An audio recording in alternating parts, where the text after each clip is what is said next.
l'ONG Codelt a organisé une exposition photo dédiée au travail des défenseurs des droits fonciers et environnementaux.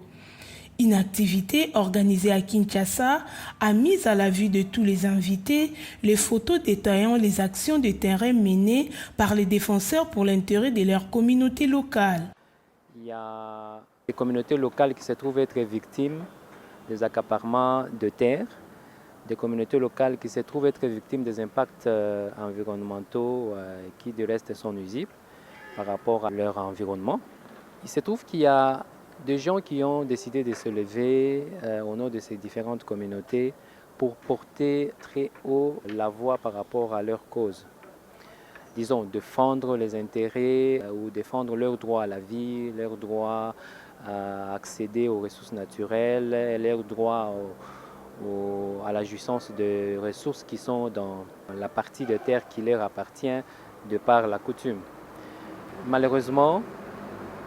on a trouvé que toute personne qui a décidé de lever la voix pour défendre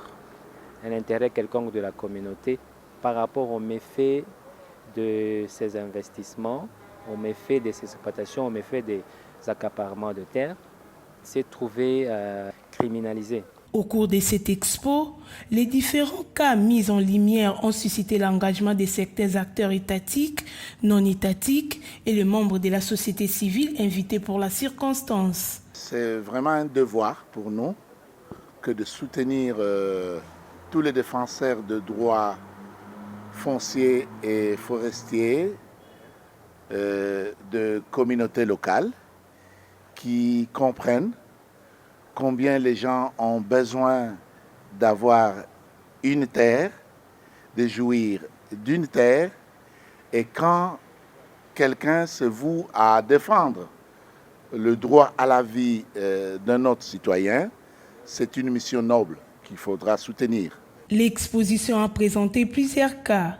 certains dans le secteur forestier, d'autres dans le secteur agricole et dans les domaines de la conservation.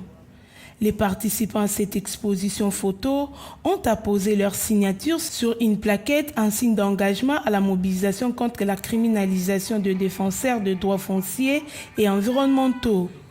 Pour les organisateurs, cette affiche de signature constitue une pièce maîtresse pour tout le reste de la campagne qui sera menée durant les 2 prochaines années à RDC. Nous avons été agréablement surpris de voir que les administrations et les autorités politiques du ministère des Droits humains, du ministère de la Justice, du ministère de l'Environnement se sont joints à nous et ont apposé leur signature parce qu'ils ont reconnu que la question de défenseurs est une question cruciale et qu'il faut donc trouver des solutions pour que ces personnes puissent continuer leur plaidoyer, leur engagement sans que leur vie et leur intégrité physique ne soient mises en danger. Les violences et les menaces faites à l'endroit de ces défenseurs semblent bien se porter sur l'ensemble du territoire national congolais. Notons que cette exposition a été précédée par une rencontre qui avait mis autour d'une table les délégués de ministères publics dans cette problématique, notamment le ministère de la Justice, des Affaires foncières, de l'Intérieur, de l'Environnement et celui des Droits humains.